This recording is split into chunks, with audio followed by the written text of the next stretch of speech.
Her соты есепте. Татарстан министрлар кабинеты жерден табыш алу нормативы белгіледі. Ул 364 сум тәшкил итә. Жер тотучылар тормышы үзгәрер ме? Без бүген дә онлайн режимда эшлибез, әңгәмәдәшләр Skype аша элемтәдә. Хәерле кич исәмсез, эфирда Таян тапшыруы, студияда Алмаз Гафиятов. Хәерле кич, мөхтәрәм кунакларыбыз. Без гадәттәгечә инде Яңа Гасыр студиясыннан сезне сәламлыйбыз.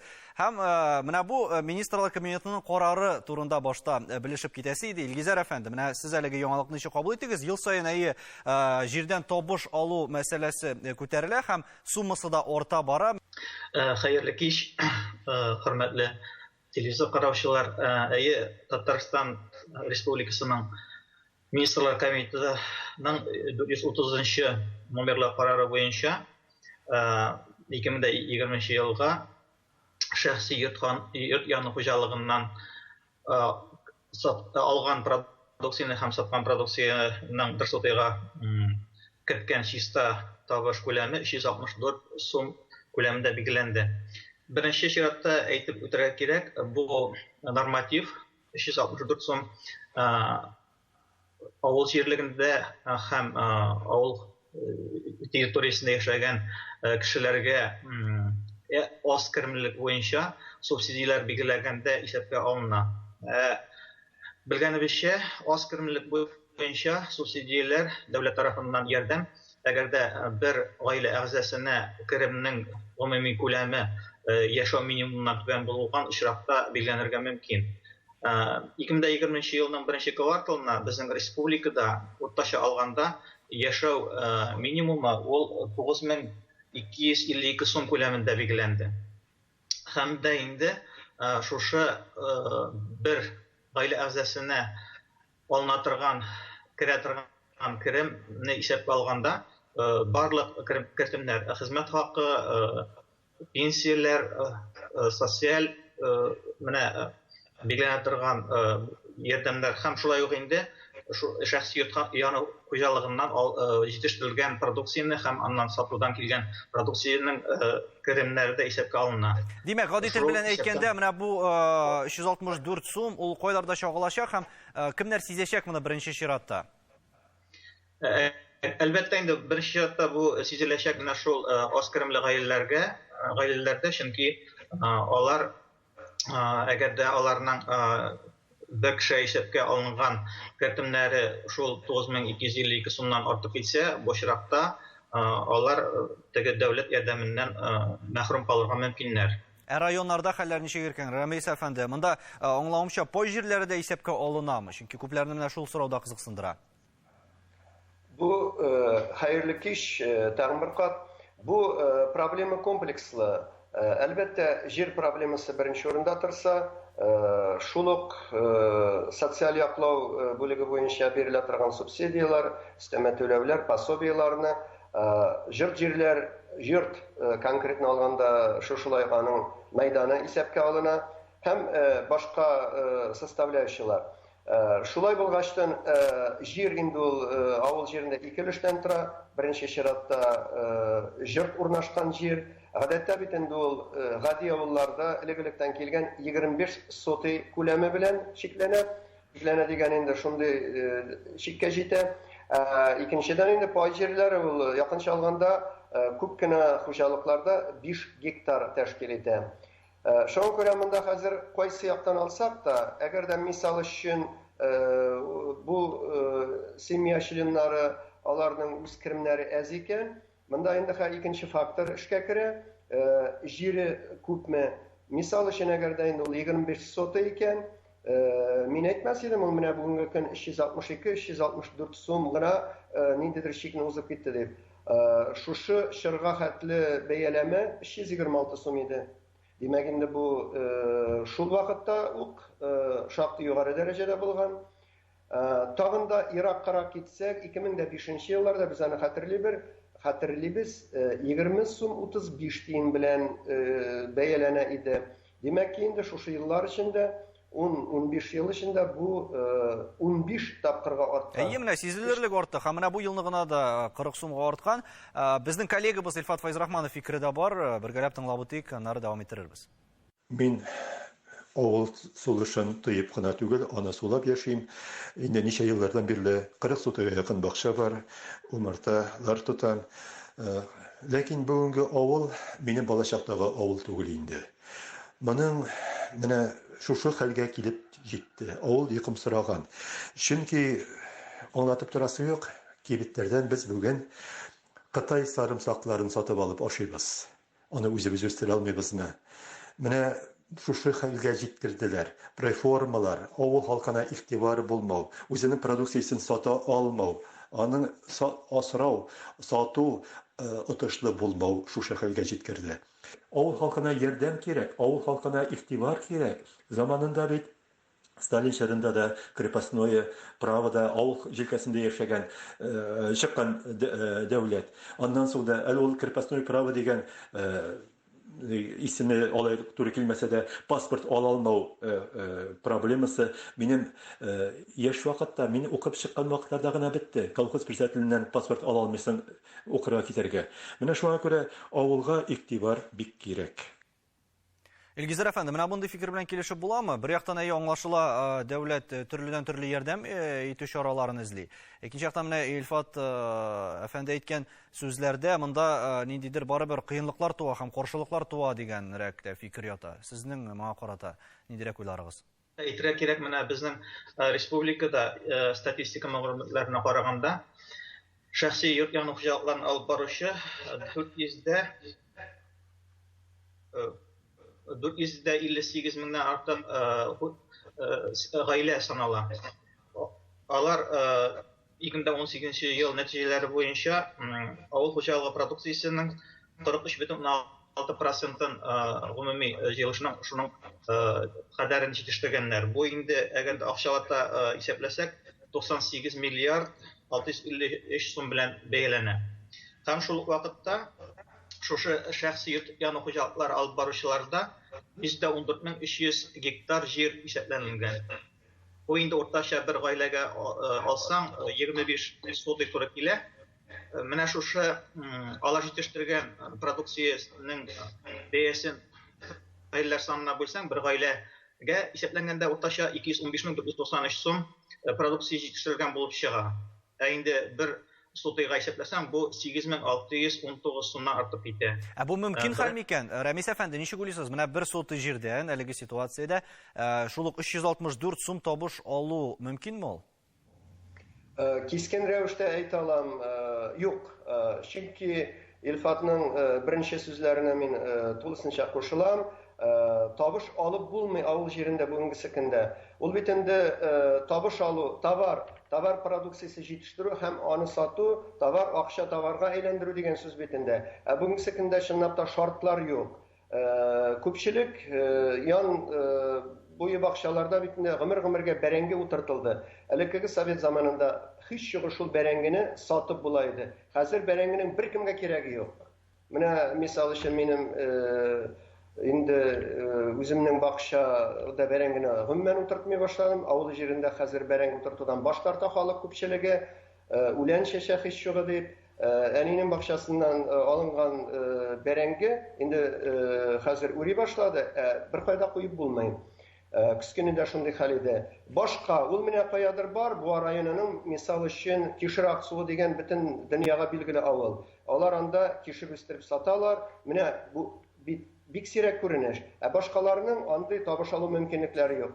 Монда менә Камил Кәримов та үз фикерен белдергән иде. Карап алырбыз, аннары инде фикерегезне дәвам иттерерсез. Безнең әби-бабайларыбыз алпавытларда батырак булганнар. Инде революция башлангач менә җирене алпавытлардан тартып алып, гади халыкка өләшкәннәр. Ниһаять колхозлар күмәкләп үткәннәр. Безнең 90-нчы елларда халык үзе төзегән байлыктан бары халыкта ваучер тотып калган иде. Ниһаять менә җиргә чират җитте. Карагыз әле сез, гаилә башына 2 гектар пай җир өләшенде. Һәм моның белән инвесторлар әлегә хәл кылалар иде. Җирне арендага алып, шушы арендага алган өчен 3-4 капчык икмәк бирә торганнар иде пай хуҗаларына. Инде менә анысы да хәзер каршы төшкәннәр. Димәк, Син һәр суты җиреңнән табыш китергә тиеш. Әгәр 2 гектар җирең бар икән, пай җире син ел дәвамында 800 мең табыш ясарга тиеш. Менә үзеннән үзе килеп чыга. Син моны эшкәртә алмыйсың, димәк, пай җиреңне инвесторга бүләк итәчәксең, үз кулларың белән илтеп бирәчәксең дигән сүз.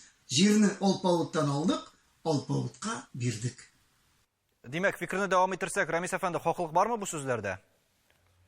Мин инде Илфатның соңга әйткән сүзләрендә тарихи экскурсларга, кирип чыгучыларга, гомумән политик яссылыкка күчерүчеләргә әйтәсем килә. Аның хәтле инде аяныч түгел, чөнки мин район күләмендә бу тапшыруга әзерләнгәндә менә шушы табыш алу, алмау, аның кешеләрнең гомуми семья, гаилә табышларына тәэсир итүен карадым. Бу бик сирәк кешегә генә кагыла. Чынлыкта. Чөнки күпчелеге аның хәтле бит инде түбән дәрәҗәдә совсем доходсыз яши дигән сүз түгел. Авылларның тышкы кыяфәтенә караганда да күрәбез. Икешәр машинада басып тора кайбер йортларда. Ул ниндидер тиеннәргә генә тәэсир итә дип әйтер идем мин. Просто менә һаман әйләндереп табыш алабызмы ул җирдән дип бу мәсьәләне куертсак, юк дип без әйттек. Икенче яктан yan бакчалар дидек бит инде 25 сотый, кызганычка каршы аларда хәзер стимул юк, нәрсәдер үстәргә. Менә бүгенге көндә тузганак таралганча, шын рәвешендә авылда карасаң, күпчелек бакчада тузганак таралып ята. Менә моны инде политикага әйләндергәндә, ничек тә булса табышлыга әйләндерәсе иде аны. Табыш алудан качмыйсы иде, табышлыга әйләндерәсе иде. Менә кемнәргә кагылмый бу табыш алу системасы? Моның хакында без рекламадан соң сөйләшербез.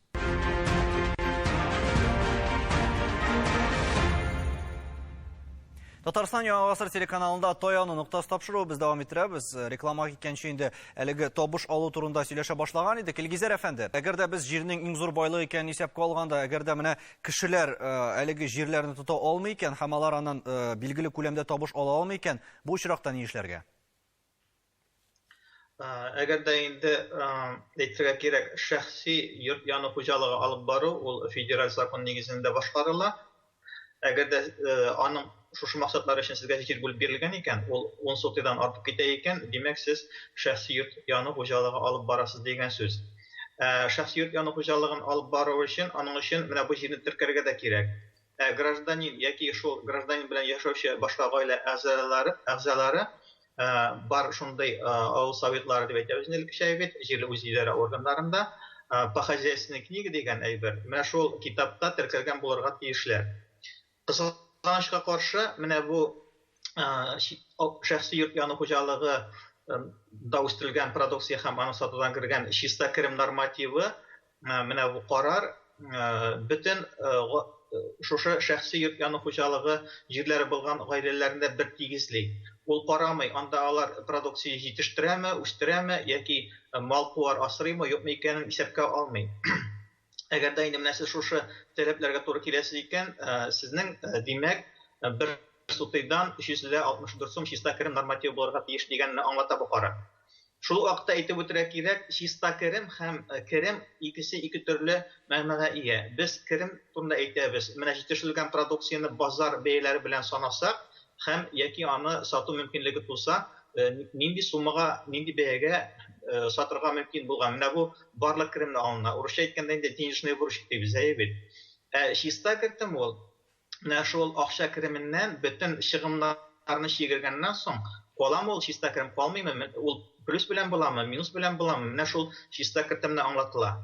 Бер генә мисал китереп үтим, менә бу норматив, чиста керемгә норматив, шушы карар буенча билгеләнгән норматив 364 сум, аны 12 айга түләсәң, бу бер айга билгеләнгән 4368 сумны тәшкил итә ул. 1 гектар җирнең мәйданына исәпләсәң 436800 сум дигәнне аңлата. Бу инде бик зур сумма, әйтеп үтәргә мөмкин. Мәсәлән, 2019 елда авыл хуҗалыгы предприятиеләре, алар сез белеп торасыз бит, югары технологиялар кулланалар, кул көчен кулланалар, бик югары механикалаштырылган һәм автоматлаштырылган җитештерүне кулланалар, шул технологияларны. Менә шушы авыл хуҗалыгы предприятиеләре уртача алганда 2019 елда 1 гектар сөрү җиреннән Пашня дивизиядә 36 мең сум акча кереме алынган.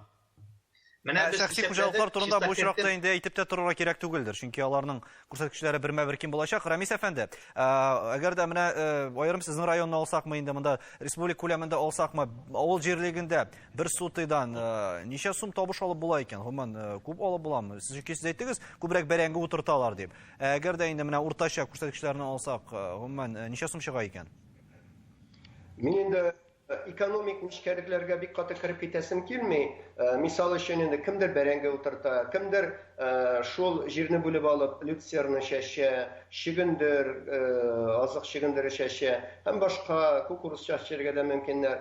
Bunlar barısı da nididir konkret akşalata tabış için tügül, üst xujalığın təmin etir için işlənə bitindi. Misal üçün əli bit bərəngədən bir kimdə baş tartqanı yox, şulay yox. Şəxsi xujalıqda tirlik asırab, tirlik azığın şuşu jirlərdə kullanı bir kimgə də tıyılmağın, əli şunu üstəb etirgə bula. Misal üçün, nididir əvi parçağında boşraq jata ikən jiri, ul kurşisine birib tura, bay bir tirlikni küb asıravçılar şuşu bakşalarga da kirələr. Demək ki, min tağın bir qat aytəm, konkret kisəgə kirətirgan akşalata tabış tügel, bugünkü gündə turmuş alıp barı küzdə tutular. Həmin əkrinə köçməkçi bulan. Tabış ala almadıq degeçdə bitində biz tabışını başqaça da görəbiz. Misal üçün avul yerində barısı da naşar deyib aytıb bulmayın. Bugünküsü gündə sütlətə, tirlik tutup sütlətə tabış alına, itlətə tabış alına. Allah'a şükür bugünküsü gündə ul produksiyaya nalıq salınmayın. Bir qatı qışqırma, mənə iştib almasınlar, onlarda salırğa deyib kimdir aytib qoyurğa mümkün. Amma lakin bu tüp produksiya ağımı irkin bara deyib aytasınız kelən. Normativlarını kim bilgili ikən? Anın tüp asılı neydi, İlgizər əfəndi? Mənə qoydan шығып alına bu күрсәткечләр? Bu min elekere fikrim devam etip ne şeytesim gile eğer de mine avul hocalığı predpiyetler bilen şahsi yurt yanı hocalıklarını çalıştırsak ayıbet. Avul hocalığı predpiyetlerine şuluk metodika boyunca hesaplasan tabışlıktan çıkıp 1,6% ol tabışlık teşkil etken 2019 yılda 35 sumga to'g'ri keladi shista kiritdim bir sotiga. Mana bunda qarar negizida 364 sumga bu endi bir necha qissalarga sig'maydi. Bu nesatumda sili metodikani har bir region o'zi belgilaydi. Mana men shusha tashog'i azirlanganda Vladimir o'lkasindagi metodikani ham o'sha biz Boshqirdiston Respublikasidagi metodikalarni qaradim. Masalan, Vladimir o'lkasindagi metodika bo'yicha har bir tirlikning mana siyirmi ol, tejami sariqmi yoki tirlikchilikka kirayinde shulay yo'q balqitlar asrovda evet. Mana har bir tur bo'yicha nendey шығындар bo'lirga mumkin, ular barchada hisobga olinadi. Ularning da metodikalari durust tugul әле. Mana masalan aytib o'tirgan mumkin, shunday bir siyirga hisoblaganda ular kiritganlar bir siyirga yilna 30 sentner pishan, 11 sentner salam, tege zernafurash 16 sentner, shigindir bərəngə kebek sochnik karma debisində 14 sentner, tege yeşil tirlik azı 84 sentner, premikslar, tuzlar ham yasamlarlandırу şulay yo'q kütüşüge gitken tege şığımında bir siyir için 1000 so'm ham şulay yo'q ondan tuğan buzavni o'stiruvga gitken şığımlarda hisoblaganlar. Mana shu metodikaga Boshqirdistonda dag'in, mana Vladimir o'lkasindagi metodikadagi bir jildagi kishining tege xizmati belgilanmagan, shul kirmagan. Bilganingizcha 2020 yılda minimal hizmet hakkı 12.130 so'm tashkil etdi. Mana shu metodikaga shunday qarasan minimal hizmet hakkını kiritib qo'ygan kerak, lekin üstü 12.130 so'm. Mana men shu Vladimir o'lkasindagi metodikani qulayroq deb ko'ramda hali. Shuning bo'yicha hisoblagan edim. Bir sıyırga gitken шығымlar 92 mingdan ortib ketdi.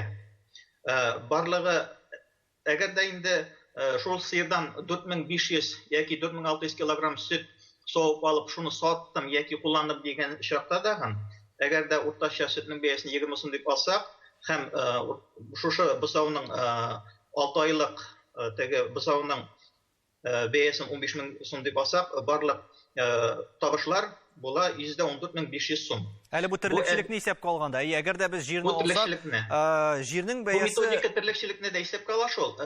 Теге яшелчә һәм бәрәңге үстерүенә түгел. Дөрестән дә шулай. Ләкин җиргә без белгәнебезчә инде салым башка салымнар белән чагыштырганда кимрәк. Рамис әфәнде, ничек уйлыйсыз, бу бәлки җирләр буш тормасын өчен ясалган шундый адымдыр. Моның белән килешәсезме? Әлбәттә, җирләр буш торырга тиеш түгел. Инде без аңлыйбыз бит, менә элек җир булмаган, халык революциягә барган, шуңа күрә монда тирә-юнь бакчаларның 25 соты булуына, хәтта күбрәк булуына бер дә уфтанырга түгел, чөнки бу байлык һәм байлык булып кала. Икенчедән, җир пайларын биреп, халык бүгенге көндә җир пайларының хуҗасы булып тора икән, бу тагы да зур байлык. Әлбәттә, менә шул буш тормасын өчен бәя күтәреп кенә аны хәл итеп булмый. Моның өчен ниндидер, бая әйткәнемчә, стимуллар булдырырга кирәк. Шул шәхси бакчаларда үстерелгән продукцияне сатып алу, ул бит сыйфатлы була, әйбәт була. Шушыны дәүләт күләмендә булдыра алса, bütün мәсьәләләр үзеннән үзе төшеп калыр иде. Икенче яктан килгәндә инде җир байлыгы ул барбер үзенең ролен уйнаячак.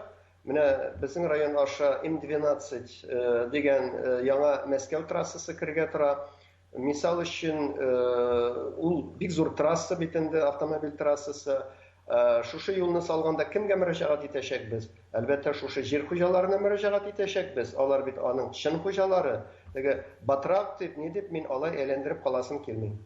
Әгәр дә без менә бу очракта инде бакчачыларның да фикерен тыңласак, чөнки интернетта да күп кенә фикерләр яңгырый башлады, безгә ничек кагылачак дип. Һәм әлеге ситуациядә күбрәк шәхси бакча тотучылар да борчыла башлады. Илгизәр әфәнде, кыскача гына аңлатып китсәк иде, шәхси бакча тотучыларга яныймы бу? Менә әйтеп киттек, 10 сотыдан артып кына китсә дип. Бу очракта нишләргә? Бу әлбәттә инде шәхси бакча садоводство бит, дачный хозяйство, алар коммерцияле булмаган бакчачылык ширкәтләренә кагылмый. Бу кагыла, менә шәхси йорт яны хуҗалыгын кем алып бара, мен әйткәнчә теге федераль закон нигезендә, һәм 10 сотыдан артык җире бар, шуларга кагыла ул җирдә яшәүчеләргә. Аннан соң әйтеп үтәргә кирәк, менә бу чиста керем нормативы исәпкә алынмый нинди гаиләгә карата, шәхси йорт яны хуҗалыгы алып баручы гаиләләргә. Әгәр дә гаиләдә инвалид бала булса, яки беренче, яки икенче группа инвалидлар булса, әгәр дә инде шәхси йорт яны хуҗалыгы 65 яшьтән узган кешеләргә теркәлгән булса, менә аларга карата бу чиста керем нормативы кулланылмый. Аннан соң әйтеп үтәргә кирәк, менә Владимир өлкәсендә дип әйттем бит әле. Алар исәпкә алалар 100 гаиләгә ничә сыер туры килә. Менә алар өлкәсендә 100 гаиләгә 5 сыер туры килә. Менә шушы бер сыердан алынган кертемне алар 5-кә тапкырлар да 100-гә бүләләр. Менә шушы методиканы кертсәк, безнең сыер асраган кешеләрдә чиста кертем 109 сум багана төшеп кала. Мин әйтеп үтмәкче булам, бу методиканы камилләштерергә кирәк. Чөнки бу методика камил түгел. Һәм шул вакытта мин карадым, сез игътибар иткәнсездерме, бу теге карар, менә монда күренә торгандар юктырмы? Монда безнең минең хөкүмәт җитәкчесенең дип әйтим, имзасы да юк. Менә ул нинди исәптән чыгылып имза куелмый торгандармы, аларның дела производствосы шулай каралгандырмы? Монысы икенче мәсьәләдер. Димәк, әгәр дә нәтиҗә ясап әйтсәк, Рамис әфәнде, ничек уйлыйсыз, җирдән табыш алу күрсәткечләрен билгеләүдә сезнеңчә нәрсә таяну ноктасы булырга тиеш? Бүгенге көндә җир булганга бер дә уфтанмаска, тагын бер кайта әйтәм, җирне эшләтергә, җирне чәчергә, үстергә, продукцияне ничек булса да алырга һәм аны дәүләт ярдәме белән кулланышка кертергә. Икенчедән, ул инде теге политикага кергәндә аңлашмыйча булмый. Бу илдә бит инде шундый төп политика бара. Фәкыйрьләр катламын бетерәсе иде. Менә шуңа күрә бик каты айрым цифрларга батмыйча, фәкыйрьләр катламын киметәсе иде дип менә шулай бара. Гомумән алганда методика бик үк камил түгел. Илгизәр әфәнденең матур итеп әйткән сүзләренә кушылам. Методиканы пригородный шәһәр яны районнары бар. Зеленодольск, Яшелүзән, Биектау, Лаеш, Югарыслан. Аларда ул җир бер төсле эшли, Ирак районнарда икенче төсле эшли. Шуңа күрә Ирак районнарда гади авыл шартларында яшәүче гаиләләрнең хезмәт шартларын искә алып, бу методиканы камилләштерергә кирәк. Безнең белән элемтәдә булганыгыз өчен бик зур рәхмәт. Дөресен дә ышанып калабыз, киләчәктә әлеге методика һәм күрсәткечләрне билгеләү системасы камилләшер дип. Рәхмәт сезгә, сау булыгыз. Быелгы пандемия белән булган вазгыять җир эшенә яңача карарга мәҗбүр итте. Нормативларны билгеләгәндә халык фикерен дә исәпкә алсыннар иде дигән теләктә сау булашабыз. Исәнлектә күрешергә язсын.